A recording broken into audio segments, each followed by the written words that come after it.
Ahmad please शांत हो जाओ। चलो हम बात कर सकते हैं प्लीज। मैं जो कह रहा हूँ तुम्हारी समझ में नहीं आ रहा। मेरी सब्र का इम्तिहान मत लो। ये जगह तुम्हारे लिए नहीं है। तुम्हारी पत्नी। मेरी कोई पत्नी नहीं है। चले जाओ यहाँ से। हम तुम्हें यहाँ ये बताने आए हैं कि नूरे हॉस्पिटल में है और वो तुम्हारी चिंता कर रही है। अगर तुम वही हो जिसे हम ढूंढ रहे हैं तो हमारे साथ अपनी पत्नी के पास चलो।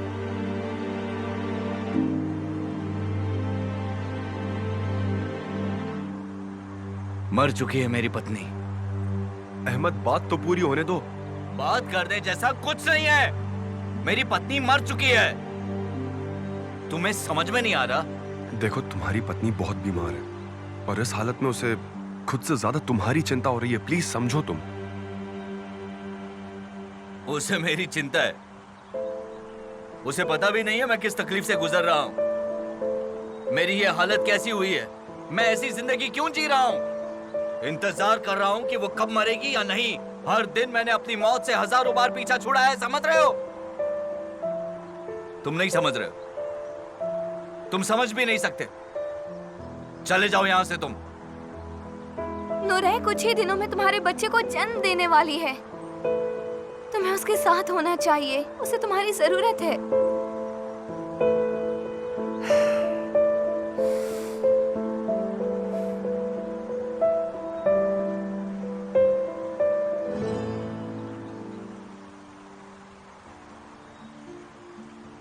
हम लोग बहुत खुश थे और जब हमारे पास बच्चे की खबर आई तो हमारी खुशियों का कोई ठिकाना नहीं रहा।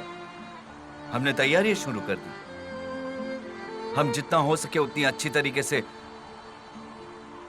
उसका दुनिया में स्वागत करना चाहते थे। दुनिया के सबसे अच्छे माँ बाप बनना चाहते थे। फिर एक दिन चेकअप के दौरान हमें वो बुरी खबर मिली। मुझे बच्चे चाहिए थे पर अपनी पत्नी की जिंदगी की कीमत चुकाकर नहीं। विनती की मैंने उससे कि वो बच्चे को गिरा दे, जन्म ना दे उसे, पर उसने मेरी बात ना सुनी। उसने कहा कि उसे ये करना ही होगा। उसकी कोख में पलने वाला ये बच्चा उसकी मौत का जिम्मेदार होने वाला है। मैं अपनी जिंदगी की सबसे कीमती चीज हमेशा के लिए खोने वाला था। इस बात ने मुझे पागल कर दिया। मैं काम नहीं कर पाता था। मेरा खाना पीना सब बंद हो गया। मैं सो भी नहीं पाता था। मैंने अपने आप को इन सड़कों पर धकेल दिया। मेरी तरफ देखिए। मैं दोबारा वैसा कभी नहीं बन सकता। वो बच्चा मेरी बीवी का खून ही होगा।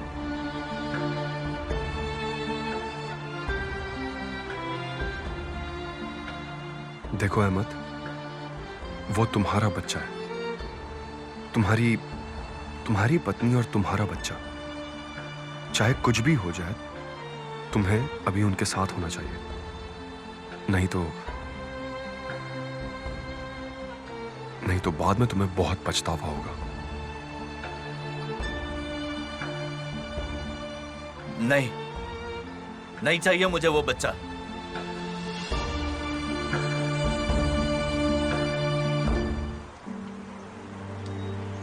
वो जा रहा है। एमिर, वो जा रहा है। हम क्या करेंगे? अहमद रुको।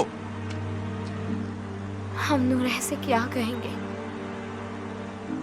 क्या हम उससे कहेंगे कि तुम्हारा पति तुम्हें देखना नहीं चाहता? अहमद बस बहुत हुआ। मुझे अकेला छोड़ दो। मैं अपनी पत्नी को मरते हुए नहीं देख सकता। क्यों समझ में नहीं आ रहा तुम्हें?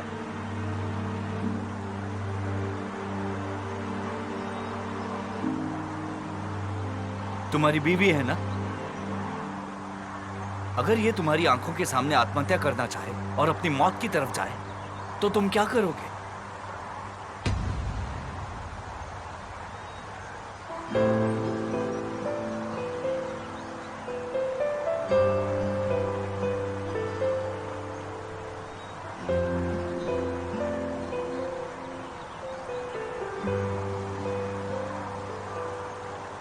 जवाब नहीं है ना तुम्हारे पास?